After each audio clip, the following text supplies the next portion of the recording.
TO Blaze. Hey there, this is Tio bringing you another entry in my Laythe Legacies video, another Kerbal Space Program video. And on screen you can see a large cargo SSTO. I actually have another video earlier in the channel where I assembled this thing and launched it. And this video now is showing the transfer over to Laythe. So now it's officially part of the Laythe Legacies. I'm going to use this SSTO to bring small or moderate sized cargo modules down to the surface.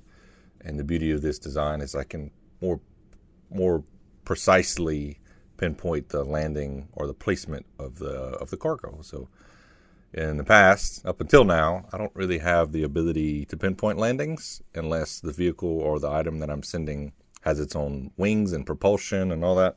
So I'm kind of at the mercy of the game's physics, and it's tough to pinpoint the amount of, not pinpoint, but to guesstimate the amount of speed you're going to bleed off in the atmosphere depending on your trajectory and your insertion point and all that business. So something like this is going to make bringing down small cargo a whole lot easier and more feasible. So I've got 2 or 3 little vehicles that I want to bring down to the surface currently in the orbit of Laythe that I can't really bring down, and I've got a few more that I wanted to design and be able to send to Laythe. So that's what this vehicle is going to do. And in the previous video, you actually got to see one of the bits of cargo, but I think in this footage I'm going to show how I actually loaded the module and sent it down. So while I was chatting and blabbering, you saw the transfer to Joule and now over to Laythe. I got a low periapsis. So let's see if I'm going to do any aero braking. Yeah, a little bit of aero braking. Don't have an awful lot of fuel, so I'm trying to slow down using the atmosphere of Laythe and conserve some fuel. So now that I'm at my apoapsis, I can raise my periapsis a hair so that I'm not super deep in the atmosphere. I just want to bleed a little more speed. So that transfer module I ditched with the nuclear engines definitely helped get me to Laythe, but weren't quite enough. So I mean, I've got almost 600 meters per second left in delta V, so probably could do the job. But the more I slow down, the better I can get my entry burn to put me where I need to be. I don't want to overshoot my landing zone and have to use a whole lot of liquid fuel, which I don't really have a lot of. So here I'm transferring fuel. Whenever you have like a shuttle, like an orbiter style or an SSTO or anything really, but you need to have a lot of weight in the front so that the vehicle naturally wants to stay facing forward. Your engines are pretty heavy, so you have to balance out the engine weight, and sometimes transferring fuel is the best way to manage all that. So now I'm gonna dock one of the first cargo modules. Actually, I think I'm gonna dock more than one and send them all down together. So the SSTO, the center area of the back of the SSTO is all open. Like there's no engines in the back in the center. As you can see there, it's a nice open channel. So I can technically mount something very long if I needed to. And it's got plenty of ground clearance. So something with wheels, something with landing legs would even fit. It's a nice adaptable or it's a nice spacious area in the middle.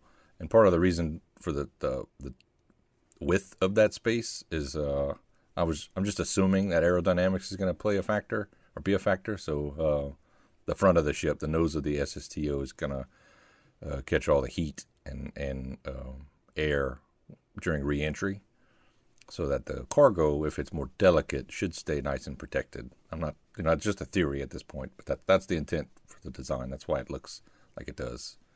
And I think in Kerbal Space Program 2, the cargo modules there's way more options. Let's put it that way. So I'm not sure that I'll be using designs like this much more, but this is the first time I've used something like this, and I really like it so far. So I've got 2 things docked. First one was that it's 2 alligator hinges with a docking port, and that's going to allow me to drop something lightly onto the surface and scoop something up if I needed to. So it kind of makes the SSTO like a universal grabbing type vehicle where I can just go and pick something up with it. And also the second thing I docked, which was something I used in the previous video, is the refueling truck for my airfield. So I didn't send the truck over in its own module with a heat shield or anything like that so it could re-enter by itself. I sent it like you just saw so that I would be able to dock it with this SSTO. It's something that I had in mind specifically for this vehicle. So got a lot of other interesting ideas, ways that I can use this thing. So it's definitely going to be an important part of my fleet and arsenal. One thing I didn't really plan for, though, is the fuel consumption. So I've got a large refueling truck near the main surface station that I was hoping to stop using. The parts on the larger refueling truck have glitched and moved out of alignment, and it looks really funky. So maybe I'll show you guys that in another video. But besides that big truck, there's no real good way to refuel this monster, and it does have quite a lot of fuel. So for the time being, it's limited to just moving parts around on the surface, around the surface of Laythe. But for it to actually function as an SSTO again, I'm going to need to refuel it. And one option could be to send down a special dedicated mining rig that just attaches to the SSTO and refuels the tanks directly. So I'm not having to transfer fuel from a mining facility to the SSTO. But anyway, that's getting to the end of the video. I'm going to go and land by the airfield and use this truck in the previous video, which you guys saw. But yeah, that's it. Hope you guys enjoyed the video. Appreciate you for tuning in. Hit the like button and subscribe if you haven't already. And I hope to see you guys real soon.